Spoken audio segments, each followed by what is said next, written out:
Hello everyone, study with Leenu में आपका स्वागत है। I hope you all are well. हम डिस्कस करेंगे आज नया चैप्टर हाइड्रोकार्बन्स। ये क्लास 11th का चैप्टर 9 है। एंड इससे पहले हमने जनरल ऑर्गेनिक केमिस्ट्री जो है आपका some basic principles and techniques chapter है वो कंप्लीट कर लिया है। बेसिक्स है पूरा उसमें। जिसने वो प्रीवियस लेक्चर नहीं देखा है, वो चैप्टर नहीं देखा है, हमारे चैनल पे विज़िट करके देख सकता है। एंड उसकी जो पीडीएफ्स हैं वो हमारे Telegram channel study with Leenu में प्रोवाइड कर दी गई हैं। आप वहाँ से देख सकते हैं, डाउनलोड कर सकते हैं। कम्प्लीटली सीबीएसई एनसीईआरटी बेस्ड है, फ्री ऑफ कॉस्ट है। आज का सेशन शुरू करने से पहले अगर आप हमारे चैनल पे नए हैं तो सब्सक्राइब करें, लाइक करें, शेयर करें हमारे वीडियोस को। डिस्कस करते हैं आज का सेशन। हम यहाँ पे आज पढ़ेंगे हाइड्रोकार्बन्स के बारे में। तो सबसे पहले हम जानना चाहेंगे कि ये जो वर्ड होता है या टर्म जिसे हम बोलते हैं हाइड्रोकार्बन, ये क्या है। हाइड्रोकार्बन जो है ये एक सेल्फ एक्सप्लेनेटरी है, मतलब अपने आप को खुद ही से ही एक्सप्लेन कर देता है जो ये बोल रहा है कि ये वो कंपाउंड होते हैं जो किससे मिलके बने हैं, आपके कार्बन से और हाइड्रोजन से मिलकर के बने हैं। हाइड्रोकार्बन्स जो होते हैं ये बहुत इंपॉर्टेंट रोल प्ले करते हैं हमारी डेली लाइफ के अंदर पे। आपने कॉमन टर्म्स जैसे जाने होंगे, यहाँ पे एलपीजी हो गया, सीएनजी हो गया, जो फ्यूल के तरीके से यूज़ किए जाते हैं। एलपीजी के जो सिलेंडर्स होते हैं वो हमारे घरों पे हम यूटिलाइज़ करते हैं। सीएनजी जो होती है आपकी कार्स में, ये सिलेंडर सीएनजी के यूज़ किए जाते हैं गाड़ियों में। तो ये क्या है, आपके हाइड्रोकार्बन्स ही तो हैं यहाँ पे ये। एलपीजी का अगर हम फुल फॉर्म की बात करते हैं तो ये होता है लिक्विफाइड पेट्रोलियम गैस। वहीं सीएनजी की अगर हम बात करते हैं तो कॉम्प्रेस्ड नेचुरल गैस इसे हम बोलते हैं।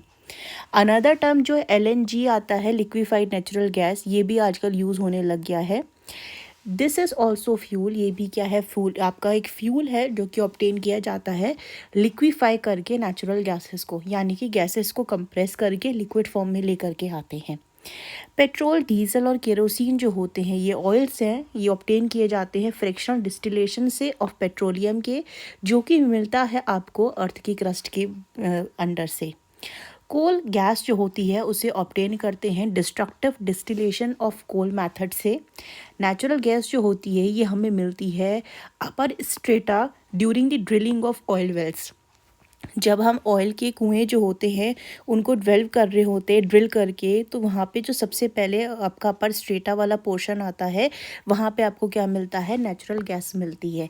जैसे कि अगर ये कोई स्पेस है, यहाँ पे आपका ऑयल पड़ा हुआ है, यानी कि यहाँ पे पेट्रोलियम पड़ा हुआ है, तो पेट्रोलियम से ऊपर वाली जो जगह रहेगी यहाँ पे आपको क्या मिल जाएगा, नेचुरल गैस मिल जाती है। तो ये हमें कैसे पता चलता है, जब हम ड्रिल करते हैं तो ड्रिलिंग में एक तरफ नीचे से हम यहाँ से आपके ऑयल को एक्सक्लूड कर सकते हैं, बाहर निकाल सकते हैं, और यहाँ दूसरी तरफ से हम क्या कर सकते हैं, नेचुरल गैस को यहाँ से निकाल सकते हैं।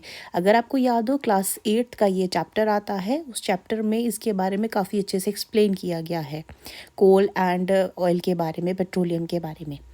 कंटिन्यू करते हैं आगे।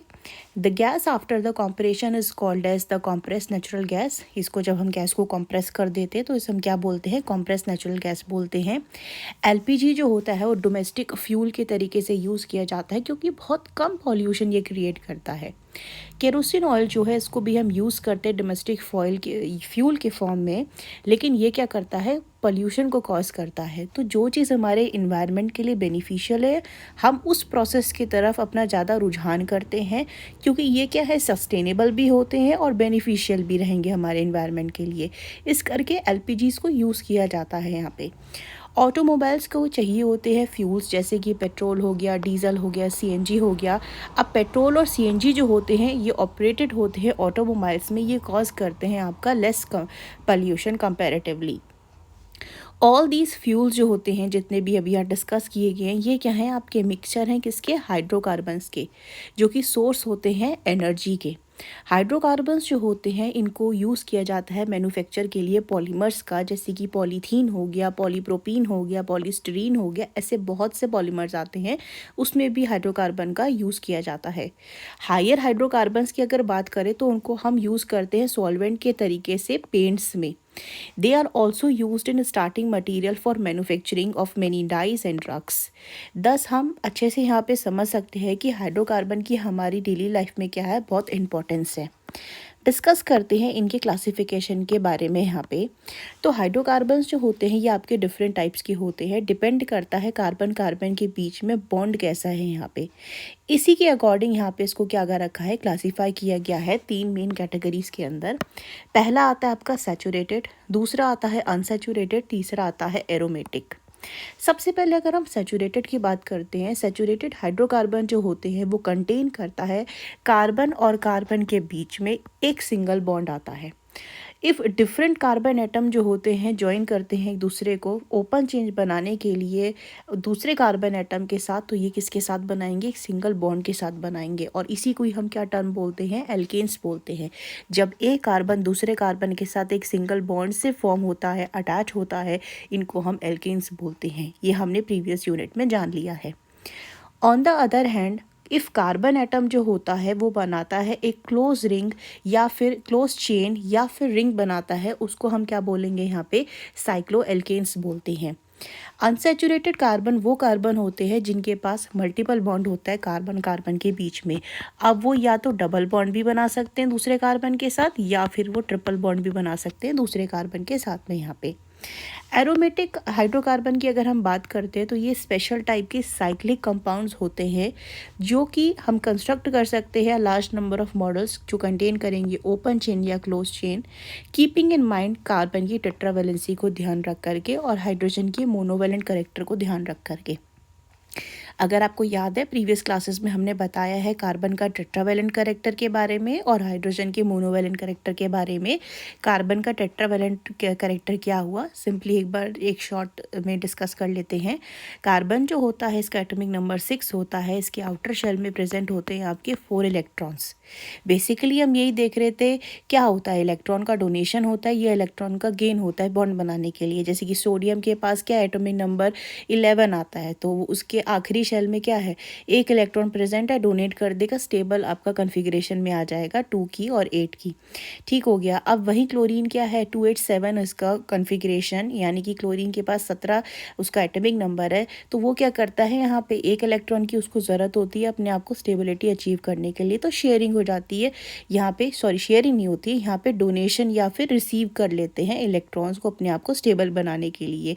आयंस के फॉर्म में आ जाते हैं, बेसिकली आयनिक बॉन्ड का फॉर्मेशन बना देते हैं। वहीं अगर हम बात करते हैं कार्बन की, तो कार्बन की ऐसी कैरेक्टरिस्टिक होती है जिसके पास उसके एटॉमिक नंबर की वजह से क्या होता है, वो इलेक्ट्रॉन्स को अगर गेन कर ले चार स्टेबिलिटी पाने के लिए, यानी कि C4 नेगेटिव की टर्म में अगर आ जाए, तो ये क्या हो गया, इसके लिए अनस्टेबल हो जाएगा। यहाँ पे इलेक्ट्रॉन्स का इतना सारे आना हैंडल नहीं कर पाएंगे। वहीं अगर हम बात करें ये 4 पॉजिटिव की फॉर्म में आ जाए, यानी कि 4 इलेक्ट्रॉन्स को लूज़ कर दे, तो ये खुद ही में फिर से हाईली अनस्टेबल उसमें चला जाएगा, फॉर्म में चला जाएगा। इस करके कार्बन क्या करता है, अपने आप को स्टेबलाइज करने के लिए शेयरिंग करता है, कोवलेंट बॉन्ड का फॉर्मेशन करता है। तो यहाँ पे क्या है, कार्बन का नेचर क्या है, आपका टेट्रावैलेंट नेचर है यहाँ पे। तो इसको ध्यान रखना है, कार्बन के टेट्रावैलेंट नेचर जो है वो यहाँ पे सेटिस्फाइड रहे। और हाइड्रोजन क्या है, हाइड्रोजन का मोनोवैलेंट कैरेक्टर है, एक ही इलेक्ट्रॉन यहाँ पे क्या कर सकता है, वो शेयरिंग कर सकता है बॉन्ड बनाने के लिए। For making models of alkanes हम टूथपिक का यूज़ कर सकते हैं बॉन्ड को डिस्क्राइब करने के लिए, और प्लास्टिक बॉल्स को यूज़ कर सकते हैं वहाँ पे एटम्स को शो करने के लिए। ये सब मॉडल्स हैं जो आप कंस्ट्रक्ट कर सकते हैं। आपके स्कूल में टीचर हो सकता है आपको मॉडल दे बनाने के लिए, तो उसमें आप यहाँ पे इस तरीके से भी एक्सप्रेस कर सकते हैं। बात करते हैं एल्केन्स के बारे में। जैसे हमने पहले भी जाना था, एल्केन्स क्या होते हैं, ये सैचुरेटेड ओपन चेन हाइड्रोकार्बन होते हैं जो कंटेन करते हैं कार्बन कार्बन के बीच में एक सिंगल बॉन्ड को। मीथेन की अगर हम बात करते हैं तो सबसे पहला मेंबर आता है इस फैमिली में। मीथेन जो होती है वो एक गैस होती है जो मिलती है आपको कोल माइंस या फिर मार्शी प्लेसेस में से। अगर आप यहाँ पे रिप्लेस कर दे एक हाइड्रोजन एटम को और मीथेन के एक कार्बन के साथ और ज्वाइन करवा they required number of hydrogen satisfy करने के लिए कार्बन वैलेंसी को, तो आपको मिल जाएगा यहाँ पे C2H6 यहाँ पे मिल जाएगा, जिसको हम ईथेन बोलते हैं यहाँ पे। 10 आप कंसिडर कर सकते हैं C2H6 क्या है, डिराइव किया गया है किस में से, CH4 में से रिप्लेस करके एक हाइड्रोजन को बाय CH3 ग्रुप के थ्रू। ऐसे ही आप कंस्ट्रक्ट कर सकते हैं और भी एल्केन्स। थ्योरेटिकली एक साइज़ है, रिप्लेस करते जाए हाइड्रोजन को यहाँ पे आप CH3 ग्रुप से, तो आप यहाँ पे अगला भी नेक्स्ट मॉलिक्यूल का फॉर्मेशन करवा सकते हैं सिंपली, जैसे C3H8 हो गया, C4H10 हो गया एंड सो ऑन। यहाँ पे क्या करा है, सिंपली एक हाइड्रोजन को रिप्लेस करा दिया गया है CH3 ग्रुप के साथ, जिसको हम यहाँ पे अल्काइल ग्रुप या मिथाइल ग्रुप भी बोलते हैं। और यहाँ किसका फॉर्मेशन हो गया आपका C2H6, जिसे हम क्या बोलते हैं यहाँ पे ईथेन, और ये क्या है आपका methane. Carbon 1 is called meth, carbon 2 जहाँ जाते हैं तो वो एथ हो जाता है, सारे सिंगल बॉन्डेड है तो सफिक्स क्या लगेगा, एन। IUPAC नोमेनक्लेचर भी डिस्कस किया गया है प्रीवियस क्लास में, आप वहाँ से देख सकते हैं वीडियो। दीज हाइड्रोकार्बन्स जो होते हैं ये इनर्ट होते हैं अंडर नॉर्मल कंडीशन में, as they do not react with acid bases या किसी भी रिएजेंट के साथ में। हेंस इनको पहले जाना जाता था पैराफिन्स की फॉर्म में, यानी एल्कीन्स को आप क्या बोल सकते हैं, पैराफिन्स भी बोल सकते हैं। Can you think of general formula for alkanes family और होमोलोगस? बिल्कुल, इसका जो जनरल फार्मूला होता है दैट इज़ CnH2n+2। आप यहाँ पे वैल्यू रखेंगे अगर n के बदले, जैसे कि यहाँ पे मैं 1 रखती हूँ तो मुझे क्या मिलेगा, C1H2 × 1+2, तो कितना हो जाएगा यहाँ पे C1H4 हो गया। ऐसे करके आप यहाँ पे आगे भी निकाल सकते हैं। ये रिप्रेजेंट करता है फॉर्मूला जो है आपका कोई भी particular homologue when n is appropriate value. ऐसे ही हम मीथेन के स्ट्रक्चर को भी यहाँ रिकॉल कर सकते हैं वेज पर थ्योरी के अकॉर्डिंग, जो हमने केमिकल बॉन्डिंग चैप्टर में ऑलरेडी स्टडी किया हुआ है। मीथेन का जो स्ट्रक्चर होता है ये क्या है आपका टेट्राहेड्रल स्ट्रक्चर है, जैसे कि हम यहाँ पे देख सकते हैं। यहाँ पे क्या है आपका जो कार्बन एटम है वो सेंटर में यहाँ लाई करता है, और यहाँ पे 4 हाइड्रोजन जो है, ये 4 हाइड्रोजन यहाँ पे कार्बन के साथ अटैच हैं, और यहाँ पे HCH का जो बॉन्ड एंगल है वो कितना आता है, 109 डिग्री 5 मिनट आता है यहाँ पे। इसको हम ऐसे भी समझ सकते हैं जैसे कि हमारे ये हाइड्रोजन है, ठीक हो गया, एंड ये हाइड्रोजन एक हो गया, एक ये हाइड्रोजन हो गया यहाँ पे। इस फॉर्म से भी हम इसको रिप्रेजेंट कर सकते हैं। ये जो 2 हाइड्रोजन है ये लाई कर रहे हैं आपके प्लेन में लाई करते हैं, एंड ये जो हाइड्रोजन हो गया ये डैश्ड आपका वेज आ गया, यानी कि ये अवे फ्रॉम द ऑब्जर्वर है, और ये सॉलिड वेज आ गया, यानी कि ये क्या टुवर्ड्स द ऑब्जर्वर है। ये हाइड्रोजन का कुछ ऐसे सिस्टमैटिक रिप्रेजेंटेशन होता है। इसी स्ट्रक्चर को हम टेट्राहेड्रल स्ट्रक्चर बोलते हैं। यहाँ पे जो HCH का एंगल आता है that is 109 degree 5 minute. Next अगर यहाँ बात करते हैं इन एल्केन्स में जो टेट्राहेड्रा होता है ये ज्वाइन होते हैं एक दूसरे से, इन विच कार्बन कार्बन और कार्बन हाइड्रोजन बॉन्ड लेंथ जो आती है that is 154 picometer and 112 picometer respectively. आप इसके बारे में ऑलरेडी प्रीवियस सेक्शन में जान चुके हैं यहाँ पे। और जो हाइब्रिडाइजेशन हो जाएगा यहाँ पे that will B sp3 hybridisation, यानी कि अगर हम यहाँ पे बोले जो ये हाइड्रोजन अटैच हो रखे हैं ये कार्बन से, ये कार्बन क्या है आपका जो सेंटर कार्बन है that is sp3 hybridised carbon हो जाएगा यहाँ पे।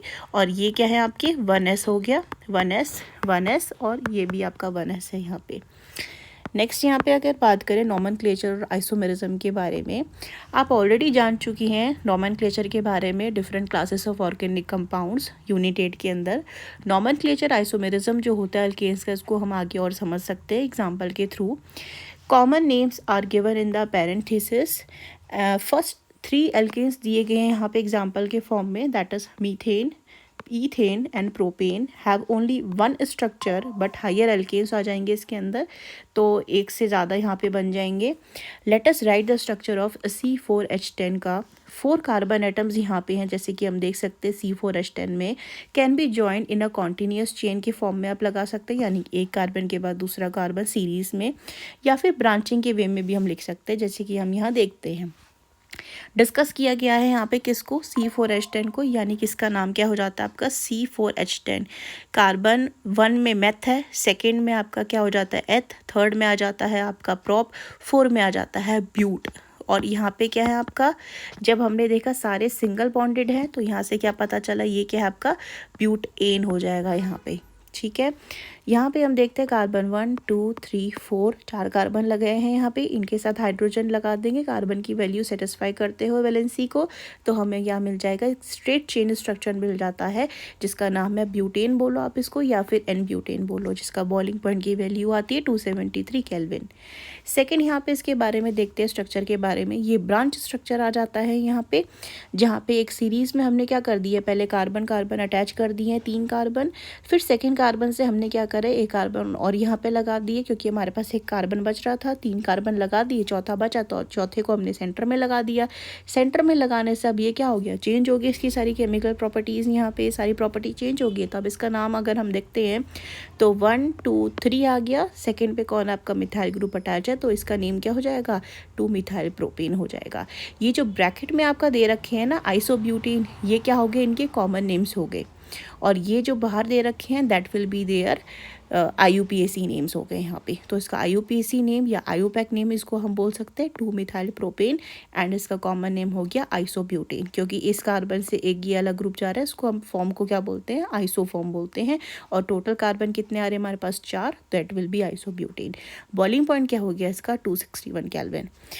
नेक्स्ट इसके फॉर्म में चलते हैं और आता है यहाँ पे आप कितने तरीके से यहाँ पे ज्वाइन करा सकते हैं 5 कार्बन एटम्स को और 12 हाइड्रोजन एटम्स को। यानी कि अब हमारे पास क्या गिवन है, C5 और H12 है। इसको अब हमें अरेंज कराना है, तो देखते हैं हम यहाँ पे C5H12 का मतलब क्या हो गया यहाँ हमारे पास। सबसे पहले सबसे ईजी तरीका होता है, इनको स्ट्रेट चेन की फॉर्म में लिख दो, कार्बन को, हाइड्रोजन को यहाँ पे सेटिस्फाई करा दो कार्बन के साथ में, तो हमें क्या मिला 1 2 3 4 5। 5 में कौन आता है आपका, पेंट आता है, और यहाँ पे सारे क्या सिंगल बॉन्डेड है, दैट विल बी पेंटेन। इसका कॉमन नेम हो जाएगा एन पेंटेन। वहीं बॉइलिंग पॉइंट की बात करें तो इसका होता है 309 केल्विन। सेकंड में अब हम क्या कर सकते हैं, अब इसका एक मिथाइल ग्रुप जो है उसको हम यहाँ पे अटैच करवा सकते हैं। तो 4 कार्बन की हमारी लॉन्ग चेन हो गई, और यहाँ पे सेकंड पोजीशन पे हमने क्या कर दिया है, मिथाइल ग्रुप को अटैच करा दिया है। अब हम नॉमेनक्लेचर करें तो 1 2 3 4 हो गया, यानी सेकंड पे कौन है, मिथाइल ग्रुप आपका अटैच हो गया, that will B 2 methyl, total carbon 4 है, तो ये हो जाएगा ब्यूटेन, कॉमन नेम हो जाएगा आइसोब्यूटेन। इसके बाद इसका एक और स्ट्रक्चर यहाँ पे बन रहा है, दैट इज 1 2 3 कार्बन हो गए यहाँ पे। अब 2 कार्बन हमारे पास बचे ना, तो एक ऊपर लगा दिया मिथाइल ग्रुप, एक नीचे लगा दिया मिथाइल ग्रुप। अब ये हो गया 2,2 डाईमिथाइल, और 3 है कार्बन, तो प्रोपेन। इसी फॉर्म को हम क्या बोलते हैं, नियोपेंटेन बोलते हैं। अगर आप यहाँ पे एक चीज़ नोट करें तो यहाँ पे बॉइलिंग पॉइंट की अगर मैं बात करूँ, जो कैरेक्टरिस्टिक प्रॉपर्टी आती है यहाँ पे, तो जब यहाँ पे आपका स्ट्रेट चेन होता है तो सबसे ज़्यादा यहाँ पे क्या आ रहा है, इसका बॉइलिंग पॉइंट आ रहा है। और वहीं अगर हम बात करें जब यहाँ पे आपका नियोपेंटेन के फॉर्म में आ जा रहा है, तो बॉइलिंग पॉइंट क्या हो रहा है, आपका रिड्यूस हो जा रहा है। यानी कि अगर मैं देखूँ स्ट्रक्चर 3 से स्ट्रक्चर 5 में आने पे, यानी कि स्ट्रेट चेन, आइसोपेंटेन और नियोपेंटेन में आप तक पहुँचने के लिए बॉइलिंग पॉइंट क्या हो रहा है यहाँ पे, इसको डिक्रीज हो रहा है। यहाँ पे बॉइलिंग पॉइंट क्या हो रहा है, डिक्रीज हो रहा है यहाँ पे। नेक्स्ट यहाँ पे अगर हम बात करें, स्ट्रक्चर 1 एंड सेकेंड जो है वो पॉजेस करते हैं same molecular formula, but differ करते हैं बॉइलिंग पॉइंट में और अदर प्रॉपर्टीज़ में, जैसे अभी हमने ऊपर देखा है। सिमिलरली स्ट्रक्चर 3 4 5 भी क्या कर रहे हैं, सेम मॉलिक्यूलर फार्मूला है, लेकिन इनकी प्रॉपर्टीज़ अलग हो जाती है स्ट्रक्चर फार्मूला के बेसिस में। स्ट्रक्चर 1 और 5 जो आइसोमर्स थे ब्यूटेन के, वेयर एज स्ट्रक्चर 3 4 और 5 जो आइसोमर्स थे किसके थे, वो पेंटेन के थे। सिंस डिफरेंस इनकी प्रॉपर्टी में due to difference in their structure, तो इनको हम क्या बोल सकते हैं, स्ट्रक्चरल आइसोमर्स बोल सकते हैं। स्ट्रक्चरल आइसोमर्स का मतलब क्या होता है, इनके स्ट्रक्चर में डिफरेंस आ जाता है यहाँ पे, ठीक है। It is also clear that structure 1 और स्ट्रक्चर जो 3 है, इनके पास कंटिन्यूस चेन आती है कार्बन एटम की, लेकिन जो स्ट्रक्चर 2nd 4th और 5th होते हैं, इसके पास ब्रांचेस आ जाती हैं। सच स्ट्रक्चरल आइसोमर्स जहाँ पे क्या हो रहा है, डिफ़र हो रहा है चेन में कार्बन एटम की, इसको हम बोलते हैं चेन आइसोमर बोलते हैं। आप देख सकते हैं जो हमने अब देख कर आए हैं कि C4H10 और C5H10 में यहाँ पे 2 और 3 जो है वो चेन आइसोमर आते हैं। यहाँ पे यहाँ देख सकते हैं, जैसे कि ये क्या हो गया हमारे पास चेन आइसोमर, ये भी क्या हो गया हमारे पास यहाँ पे चेन आइसोमर, क्योंकि यहाँ पे क्या हो रहा है, चेन में चेंज आ रहा है। जो सीधी चेन चल रही है ना, उसमें चेंज आ रहा है नंबर ऑफ कार्बन एटम्स का। Based upon the number of carbon atoms attached to a carbon atom, carbon को हम टर्म कर सकते हैं प्राइमरी, सेकेंडरी या टर्शरी या क्वाटरनरी। इसको भी हम यहाँ पे देख सकते हैं। अब यहाँ पे क्या है आपका, ये हो गया आपका एक कार्बन एटम, एक ही से अटैच हो रखे हैं यहाँ पे कार्बन एटम, तो इसको हम क्या बोल सकते हैं, ये प्राइमरी कार्बन हो गया पहला वाला। सेंटर वाले कार्बन को एटम को अगर हम देखते हैं तो ये इसके साथ एक कार्बन यहाँ अटैच है, एक कार्बन यहाँ अटैच है, तो ये क्या हो गया, इसका सेकेंड डिग्री कार्बन एटम हो गया। वहीं अगर हम इसकी भी बात करते हैं तो ये पहला वाला कार्बन एटम क्या होगा, आपका प्राइमरी कार्बन हो गया। सेकेंडरी कार्बन की अगर यहाँ पे बात करें तो ये एक इधर अटैच है, एक इधर अटैच है, एक इधर अटैच है, तो ये क्या हो गया, आपका टर्शरी कार्बन एटम हो गया। वहीं अगर यहाँ पे बात करें तो ये क्या हो जाएगा, आपका सेंटर कार्बन चार अलग कार्बन से अटैच है, तो ये क्वाटरनरी कार्बन हो जाएगा, या फिर आपका इसको हम बोल सकते हैं 4 degree carbon atom. Carbon atoms जो होते हैं अटैच होते हैं to no other carbon atom as in methane और to only one carbon atom as in ethane, इसको हम बोलेंगे क्या, primary carbon atom. Terminal carbon atom जो होते हैं ये हमेशा प्राइमरी होते हैं, जैसे अभी हमने देखा कार्बन एटम जब अटैच हो जाते हैं दो कार्बन एटम के साथ उसको हम सेकेंडरी बोलते हैं। टर्शरी बोलते हैं जब वो 3 के साथ अटैच होते हैं। क्वाटरनरी बोलेंगे जब वो 4 अलग कार्बन के साथ अटैच हो जाते हैं। कैन यू आइडेंटिफाई 1-2 डिग्री, जैसे अभी हमने कर ही लिया, यहाँ देख ही लिया है कौन सा क्या है करके। इसके बाद अगर हम यहाँ पे देखें कि C6H14 हैज़ गॉट 5 आइसोमर्स और C7H16 has 9 isomers, as many as 75 isomers जो हैं वो आपके पॉसिबल हैं किसके लिए, C10H22 के लिए। स्ट्रक्चर सेकेंड, फोर्थ और फिफ्थ जो है हमने देखा वो ऑब्जर्व करता है कि जो CH3 ग्रुप है यहाँ पे अटैच है कार्बन नंबर सेकेंड के साथ, जैसे हमने यहाँ पे देखा। आप ऐसे ही कम अक्रॉस आएंगे ग्रुप्स जैसे CH3, C2H5, C3H7 एट्सेट्रा। ये अटैच हो जाते हैं कार्बन एटम के साथ में अल्केन में या फिर अदर क्लासेस ऑफ कंपाउंड में। ये कंपाउंड जो होते हैं आपके, इनको हम क्या बोलते हैं, अल्काइल ग्रुप्स बोलते हैं, जो मैंने आपको पहले यहाँ पे बता दिया है। This is your methyl, ethyl and propyl. ये डिराइव होते हैं बाय द फ्रॉम एल्केन से, रिमूवल ऑफ एक हाइड्रोजन एटम से। इसका जनरल फॉर्मूला जो हो जाता है दैट इज़ CnH2n+1, यानी कि कार्बन की वैल्यू में अगर मैं यहाँ पे 2 लिखती हूँ और यहाँ पे 2n मल्टीप्लाई 2 से करूँ +1, तो मुझे क्या मिल जाएगा, यहाँ पे C2 मिल जाएगा। H यहाँ पे मिल जाएगा मुझे कितना, 5। इसी को मैं क्या बोलूँगी, इथाइल ग्रुप बोलूँगी यहाँ पे। ठीक हो गया। नेक्स्ट यहाँ आता है अब हमारे प्रैक्टिस के लिए एक क्वेश्चन है जो कि है right structures of different chain isomers of alkane corresponding to molecular formula C6H14 और उनके IUPAC नेम भी हमें लिखने हैं। चलिए क्वेश्चन करते हैं। सबसे पहले हम सिंपल तरीके से शुरू करते हैं। हम एक स्ट्रेट चेन बनाते हैं यहाँ पे, यानी कि अगर मैं यहाँ लिखूँ ए वाला C6H14 है यहाँ पे, यानी कि कार्बन कितने होंगे यहाँ पे, 6, 2, 3, 4, 5 और 6 कार्बन हो गए। मुझे पता है 14 हाइड्रोजन है यहाँ पे, यानी कि एक हाइड्रोजन यहाँ होगा, एक यहाँ होगा। टर्मिनल में आपके 3 हाइड्रोजन आ जाते हैं और यहाँ पे आपके कितने हैं, 2 हाइड्रोजन आ जाएंगे, 2 एंड 2। तो इसका क्या नाम मैं लिख सकती हूँ यहाँ पे, इसका नाम आ जाएगा, यहाँ पे क्या है, सिंपल है, कार्बन कितने हैं, 1 2 3 4 5 6, इसको मैं बोल सकती हूँ क्या, हेक्सेन। ठीक है। सेकंड चलती हूँ अब यहाँ पे। अब यहाँ पे मैं क्या कर सकती हूँ, एक मिथाइल ग्रुप को उठा के चेंज कर लेती हूँ यहाँ पे मैं, यानी कि अब मेरे पास कितनी चेन हो जाएगी, इसको मैं ऐसे ही लिखती हूँ, ईजी रहेगा आपके लिए। 1 2 3 4 और ये 5 हो गया। यहाँ 5 से अब मैं क्या कर सकती हूँ, एक मिथाइल ग्रुप, एक कार्बन ग्रुप मेरा बचा हुआ है यहाँ पे, तो उसको मैं यहाँ लगा लेती हूँ। ये हो गया मेरे पास CH3, यहाँ हो जाएगा H, ये हो गया H, ये हो गया H और ये हो गया CH3।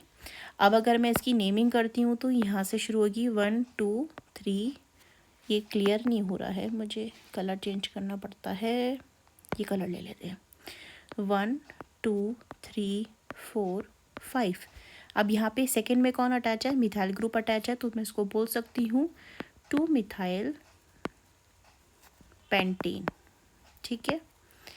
नेक्स्ट की तरफ अगर मैं यहाँ पे जाती हूँ C, अब मैं क्या कर सकती हूँ कि हाँ, यहाँ पे मैं मिथाइल ग्रुप की पोजीशन चेंज कर सकती हूँ। बिल्कुल, मैं 2 से हटा के 3 में कर देती हूँ, यानी कि CH3 CH2 C, यहाँ पे मैं लगा देती हूँ CH3 CH 1 2 3 4 एंड 5।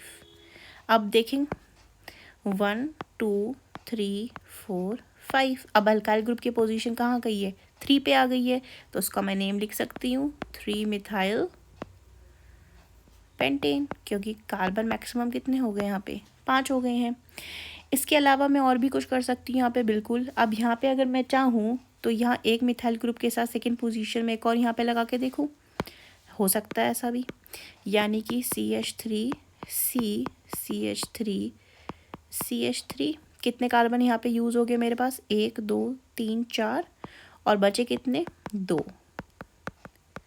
अब देखते हैं नेमिंग, 1 2 3 4, और ऊपर कितने हो गए हमारे, 5 6 हो गए।